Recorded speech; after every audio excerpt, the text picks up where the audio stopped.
James was enjoying his life on the island of Sodor, but he still had a lot to learn. "You're a special mixed traffic engine," said the Fat Controller. "You can pull coaches or trucks quite easily, but you must learn by your mistakes." James knew what the Fat Controller meant. He could well remember that dreadful accident on his first day. "Be careful with the coaches, James," said Edward. "They don't like being bumped." Everyone came to admire James. "I'm a really splendid engine," he thought, and suddenly let off steam. A shower of water fell on the Fat Controller's nice new top hat. Just then the guard blew his whistle, and James thought they had better go. Go on," he puffed to Edward. Don't push," replied Edward. The coaches were grumbling too. Don't go so fast! But James didn't listen.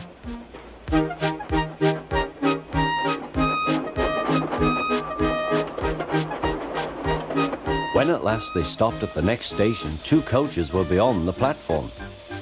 They had to go back to let the passengers out. But no one seemed to know about the Fat Controller's top hat, though James felt happier. Presently they came to the station where Thomas was waiting with his 2 coaches.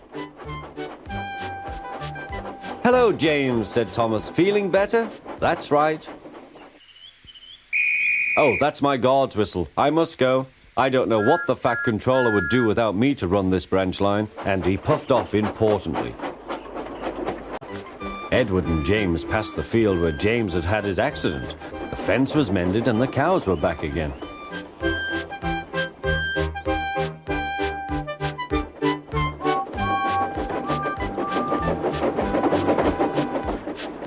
They ended their journey and rested before setting off for home. James was still wondering what the Fat Controller would have to say about his top hat.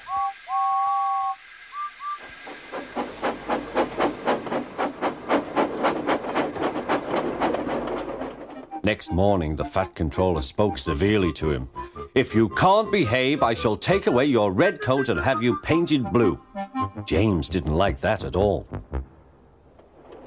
He was very rough with the grumbling coaches as he brought them to the platform. "Don't talk, come on," he called to them.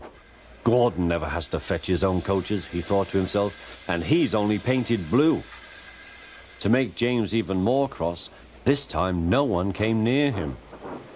"I'll show them," he thought.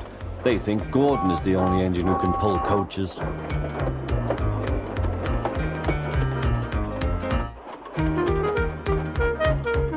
Hurry, hurry, puffed James. You're going too fast, replied the coaches. James laughed and tried to go faster, but the coaches wouldn't let him.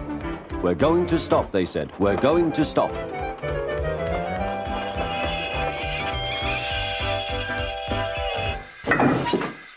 "What's the matter?" James asked his driver. "The brakes are hard on. Leak in the pipe, most likely. You've banged the coaches enough to make a leak in anything." "How shall we mend it?" said the guard. "We'll do it with newspaper and a leather bootlace," replied the driver. "Well, where is the bootlace coming from?" asked the guard. "Ask the passengers," said the driver. "You have a leather bootlace there, I see, sir," said the guard to a smartly dressed man. "Please give it to me." "I won't," said the man.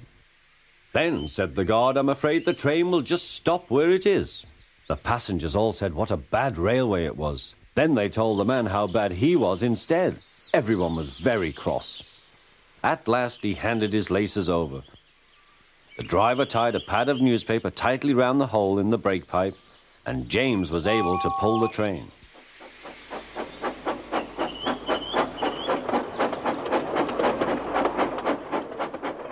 But he was a sadder and wiser James, and took care never to bump coaches again.